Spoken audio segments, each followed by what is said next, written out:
All right, guys, so I am clocking out currently, taking a long lunch break today, and I'm pumped.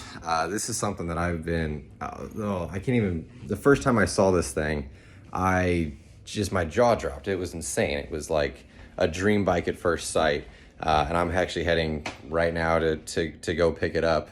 I'm really excited. So let me just tell you about this bike a little bit. I'm currently at the bank next to someone who looks like they're taking out some money for an auto loan. But anyways, this is a bike that I can only describe. The best description I've actually heard about this bike is from Dean the Man Sundahl himself on a Facebook feed. It's a small version of a trophy truck with ATV class specs. What about that isn't the coolest thing you've ever heard of in your entire life? So I just left the bank. They were trying to like sell me on a new credit card, taking forever, and I just couldn't tell the lady. I didn't have it in me to tell the lady, so I'm just not interested. I should have told her that right out of the gate. And said she took like 5 minutes trying to explain this new credit card that I then politely declined. I don't have time for that today. I took a long lunch and I'm already gonna be using every freaking second of it. I'm not gonna eat lunch today, so I'm gonna be starving. I've got no time for this, but man, it is gonna be well worth it. I have not been this excited in a long time. So let me tell you guys a little bit about this bike from what I know before I even see it in person. What I know for sure, and this is an opinion, this is a reaction, so to speak. My reaction is that it absolutely dropped my jaw and I could not believe what I was seeing. I see a lot of really cool stuff on forums, and then this thing just popped up and I was like, there's nothing like this. This is insane. This is absolutely the craziest thing that I have seen on these forums. So what I know is that it is obviously a Banshee chassis made for the desert racing, wears Banshee fenders, runs a Banshee engine. It's a full Banshee setup. The frame is made out of chromoly. It has the most radical front end you will ever see on anything. There's really cool companies like X Travel out there. You've probably seen Sean Sedlarski, I believe that's how you pronounce his name. He's got a really cool X Travel setup on his Honda 250R, where you look at where the A-arms mount on the front of the frame, they mount right next to each other, really close. They actually have to make a special bracket that mounts on the front of the frame, then the front of the A-arms mounts onto the bracket, and they extend crazy suspension travel and everything. And you're like, well, that is the peak of suspension travel, right? Have your two pivot points right next to each other, and that is the peak. That is the furthest that you can go. Maybe you can run like a single tube and have the A-arms mount up like overlapping each other, so to speak. That's the furthest you can get, not possible to go anymore. And then Dean Sundahl comes out and he freaking crisscrosses them to have even more travel. And so with the crisscrossing arms, the most radical thing you'll ever see, Dean is able to accomplish, let me just say this. The 2022 Polaris RZR 1000, the side-by-side that can conquer anything. You can throw it into any whoops. It can run over fallen trees and you really don't even feel a bump. The 2022 Polaris RZR 1000 has 20 inches of suspension travel, front and rear. The Dean Sundahl bike has 18 inches of travel, and it's an ATV. It's a single rider ATV with 18 inches of suspension travel. Up front, I actually don't know what the numbers are in the rear. That is absolutely insane. 6-inch ribbon curls, honey. That's impossible. 6 inches. And now part of that too is it has a higher ride height. Obviously you have to have a higher ride height with that amount of suspension travel, just because the frame has to be able to move a certain amount. So you do jack it up a little bit, and that is part of that suspension travel number. However, I don't really care what ride height you have. 18 inches of suspension travel is otherworldly. Aside from that, I really don't know too much more about the bike. All I know is that it's one of, if not my dream bike, my end-all be-all dream bike, and I haven't even seen one in person yet. So I'm really excited to get there and see this thing today, and then learn obviously a ton more about it as the days go on. Let's see how cool it actually is in person. All right, guys, so it is here and it is insane.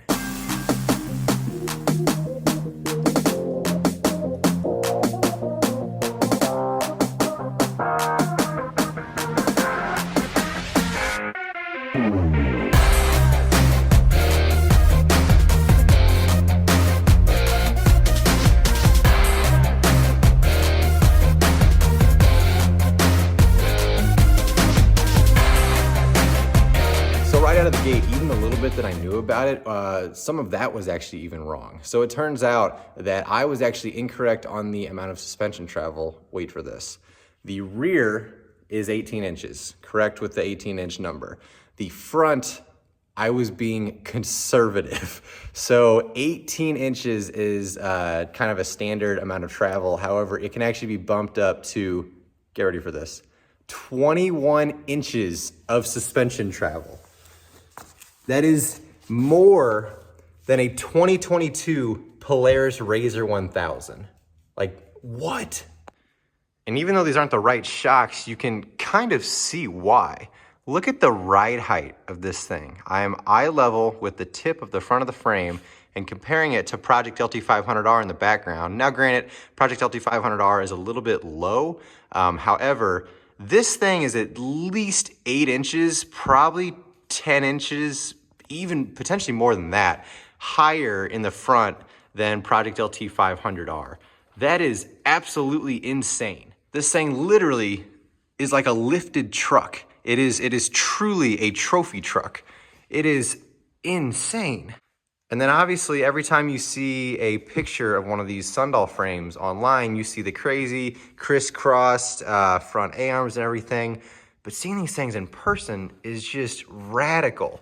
So obviously the mounting points are all crazy, but just look at the tube work here. Look at the lower A-arm. Look how much tube work it crosses over. I mean, the jig that Dean has to have for these things is insane. Look at the front of the frame here. So, look at the front of the frame here. So it actually tapers together. It pinches together as it gets closer to the front. And then it's got this radical incline and flattens out this S-curve. I mean, the curves, the bends, the geometry of this thing is just, it's abstract. It's so twisted and nutty and just, I don't know, chaotically perfect.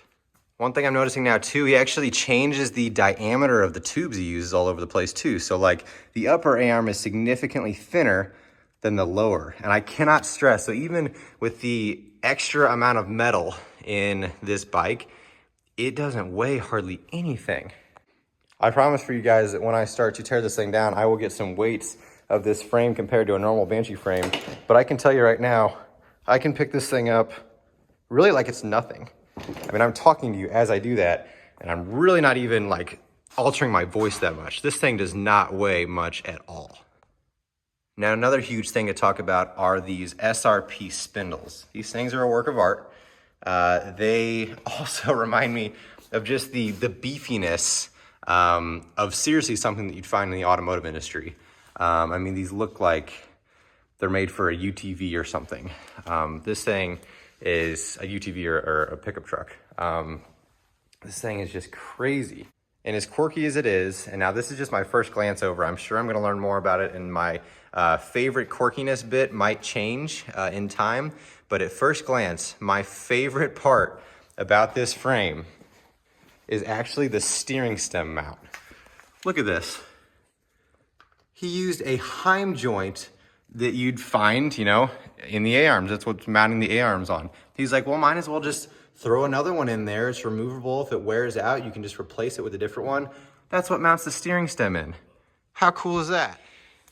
Anyways, guys, that's just the first overview of this absolutely otherworldly machine. I had always dreamed of building one of these bikes, but I really didn't intend to do it for another handful of years. I just figured I'd get myself a little more ready for it, and we'd do it in the future at some point in time, but I got my dog's back.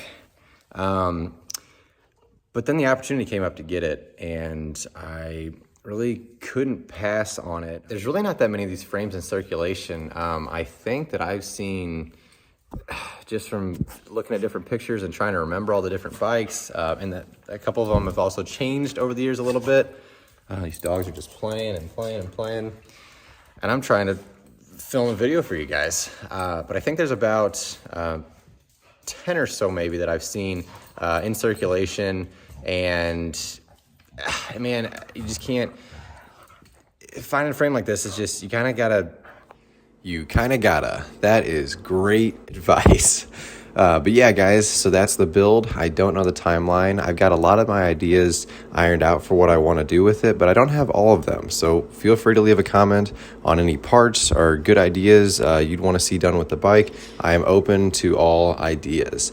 But anyways, guys, I really hope you are excited about this thing. I know I am, and I'm just excited to see what all we can do with this thing. So thanks for watching, guys. Until next time.